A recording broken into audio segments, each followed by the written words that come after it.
قول لي يا اخ جمعة، اسمك ايه؟ اسمي خميس. عندك كام سنة؟ الحمار اللي هناك ده عارف. بتحب مصر اكتر ولا اسرائيل؟ بحب امك اكتر. المنكاية فيها كام بذرة؟ العويسي ولا الهندي؟ ازاي الحاج امك؟ وانت مال اهلك انت تعرفها؟ بتلعب بلياردو؟ انتوا قلتولي ملعبوش. بتحب فاطمة؟ اه طبعا، مش ام عيالي. امال ليه بتعط مع جوجو؟ عشان بيضة وملفوفة وصاروخ. بتبيع حشيش؟ محلي ولا مستورد؟ بتبيع القرش بكام؟ بقرش.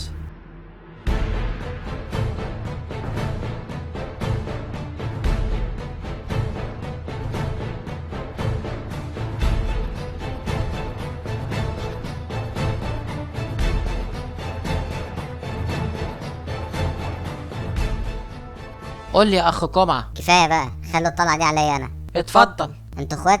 وتوأم كمان. هموت واعرف مين البقرة اللي حبلت في عجلين زيكم. يا ابن اللذينة، برافو يا جمعة، انت اجتزت اختبار جهاز الكذب ملوش رجلين، وده قليل قوي اللي بيعدوا منه. والله ما كان ليه لازمة موضوع الجهاز ده، انا طالما اديتكم كلمة خلاص بقت سيف على رقبتي. كلمة ايه يابا؟ ده جهاز بملايين مش كيس لب، ودلوقتي بعد ما وثقنا فيك محدش هياخد الجهاز غيرك. ما بلاش انا، الله يخليك، دي مسؤولية. عليه الطلاق من ام بنيامين، ما حد واخده غيرك. خلاص طالما مصممين مش هرد لكم كلمة، بس ما تنسوش حسابي وتكاليف العملية بتاعت فاطمة وفلوس اللانش. بس قبل ده كله انا عاوز اديلك حاجة. خد يا جمعة.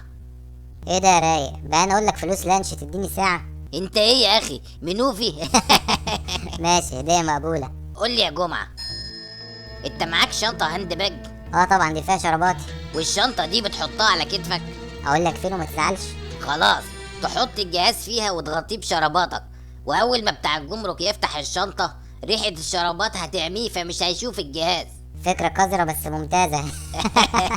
مش هوصيك على الجهاز يا جمعة. ما تقرفناش بقى يا عم، والله سيبه. خلاص. فاضل قد ايه يا جمعة؟ 3 ساعات ونص بالتمام، وانا هقعد وش في وشك كده 3 ساعات ونص. ما تيجي احسن نشوف لنا فيلم هندي على ما يعدي الوقت. دلوقتي انتوا قلتولي اسمع كلامهم في كل حاجة، صح؟ صح. داني دلوقتي محضر قدامه ازازة شمبانيا، واتفقنا نضرب النغم في وقت واحد. وفين الشمبانيا اللي قدامك؟ اهي، بتبيه تركيز 12%. يا ابني ليه؟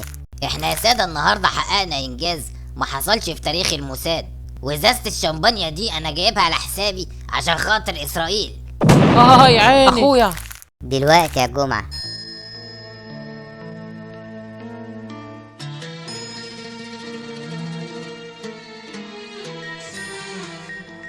وصلت، يلا نضرب النخل.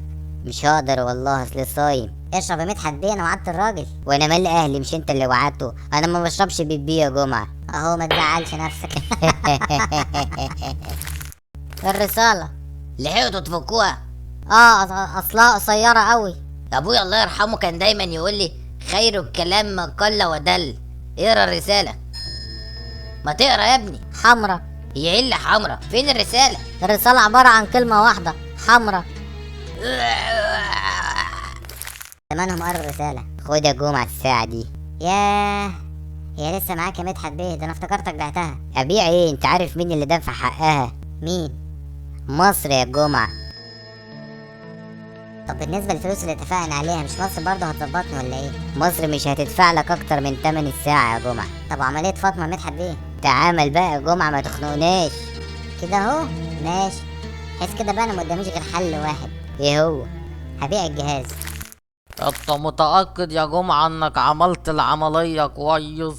انا مش عارفة انت ما خلتش دكتور اللي يعملها ليه؟ يا بطة، انا ما امنش لاي حد يعمل لك العملية غيري. وكمان احنا اولى بتكاليف العملية عشان جهازك يا بت.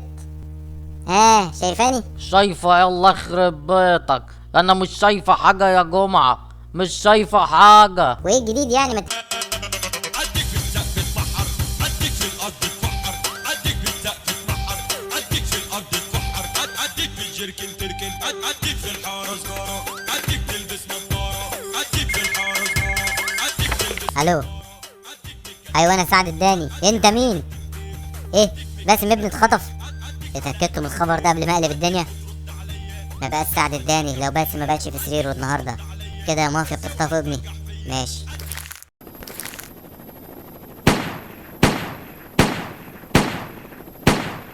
باسم، انت فين يا حبيبي؟ انا هنا يا بابا، الحقني المافيا هيموتوني. ما تخافش يا حبيب بابا، انا هنقذك. امسك في الحبل ده كويس. مسكت، اسحب بسرعة يا بابا. هوب يا دين النبي، في ايه؟ الطيارة مش قادرة ترفعك يا عجل. انجز يا عم، المافيا جايين على هنا. سيب الحبل يا باسم بدل ما نموت احنا الاتنين، انا لو جرالي حاجة امك واخواتك هتبهدلوا. لا مش هسيب، يا نعيش عيشة فل يا نموت احنا الكل. خلاص موت لوحدك يا ابن الكلب.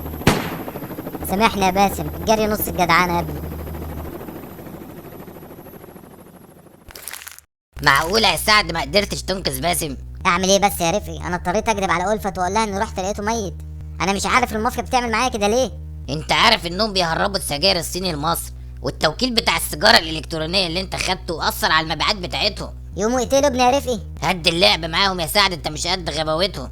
انا صحيح خسرت معركة بس ما خسرتش الحرب. يعني ايه الكلام ده؟ ناوي تعمل ايه تاني؟ ناوي اضرب لهم توكيلات الحاجة الساقعة وهنزل لهم جيزة كولا. انت اكيد اتجننت يا سعد. احترم نفسك وانت بتكلمني، انا سعد الداني يا حيوان. سامحني يا رفقي. يا سعد انا خايف عليك، المرة دي موتوا ابنك، يا عالم ايه اللي هيحصل المرة الجاية. ما تقلقش يا رفقي، لسه عندي حسام الكبير. انا فرحان قوي يا بابا انك ركبتنا معاك عربيتك الجديده. امال ايه يا حس؟ ده انت ابني الوحيد بعد باسم اخوك ما مات، ودي اقل حاجه اعملها لك. طب وبالنسبه لجيزه كولا مش هتخليني امسك الشركه؟ انا حسام مش عاوز احرق لك المفاجاه، انا خليت عمك فوزي يظبط لك ورق اداره الشركه. يلا يا حبيبي يا بابا، انت اعظم اب في الدنيا، بس انا خايف من المافيا لا يموتوني زي باسم اخويا. يموتوك؟ انا هعتبر نفسي ما سمعتش حاجه. انت عارف العربيه اللي انت راكبها دي مالها يا بابا؟ مالها؟ دي ضد الرصاص يا حسام، انا برضو لازم احميك. هتعمل ايه يا بابا؟ هثبت لك انها ضد الرصاص. اي عيني حسام، عيني الرصاص ردت في عيني يا بابا، عيني راحت. اي الله، جرى لك ايه؟ فين ابوك يا حسام؟ حسام، حسام، لا عملوها الكلاب، عملوها الكلاب.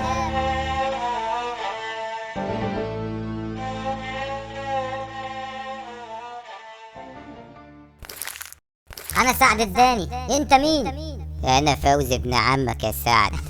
بهزر معاك يا ابو الفوز. بتهزر معايا وانا محروق؟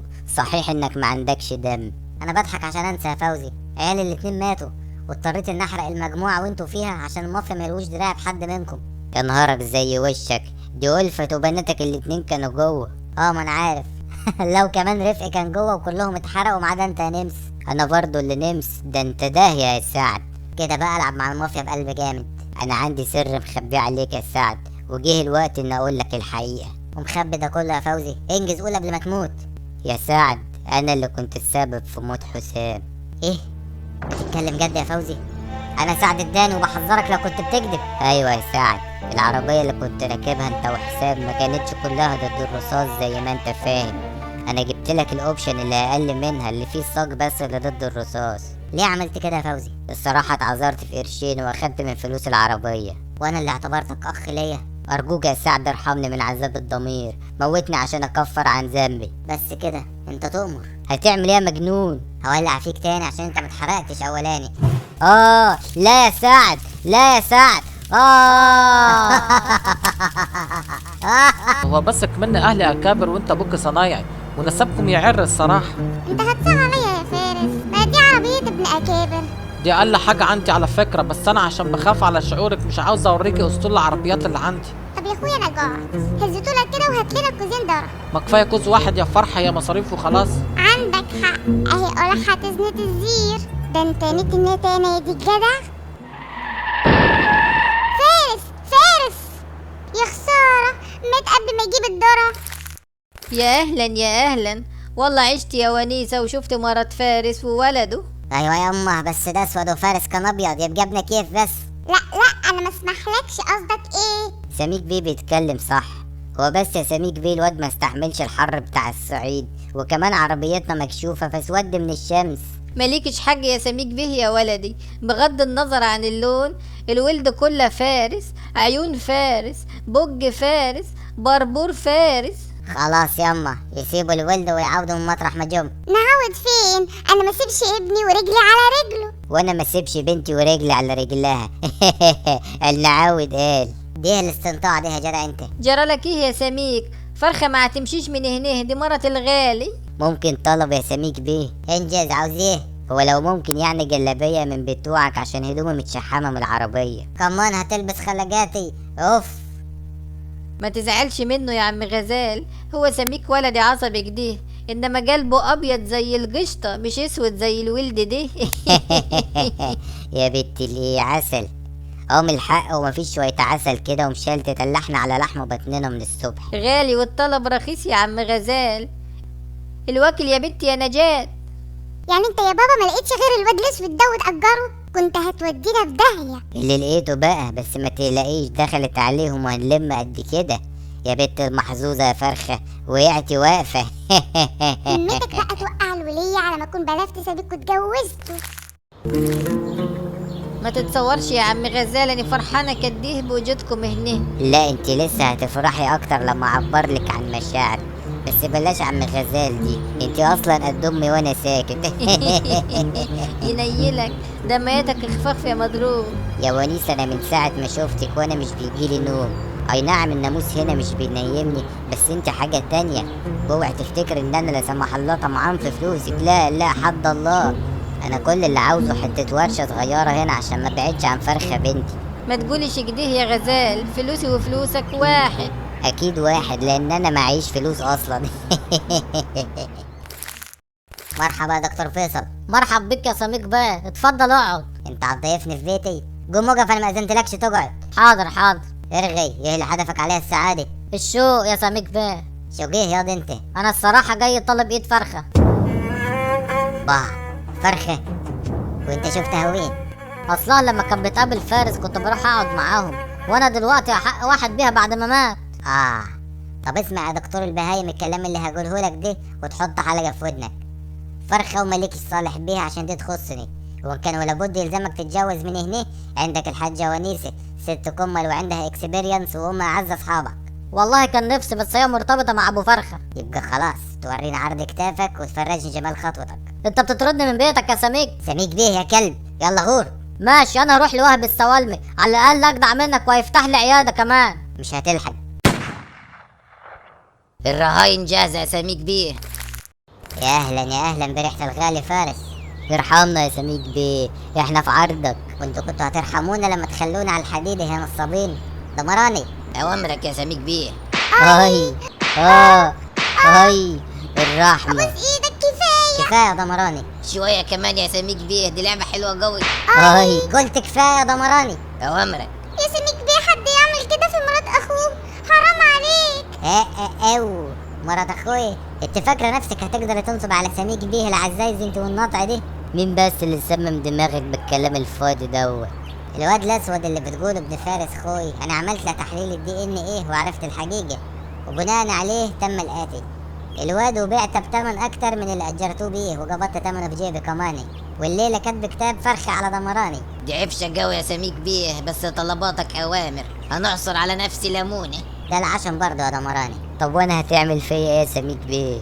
ارجوك بلاش تتهور، الحقيقة اللي انت ما تعرفهاش ان اتجوزت الحاجة ونيسة.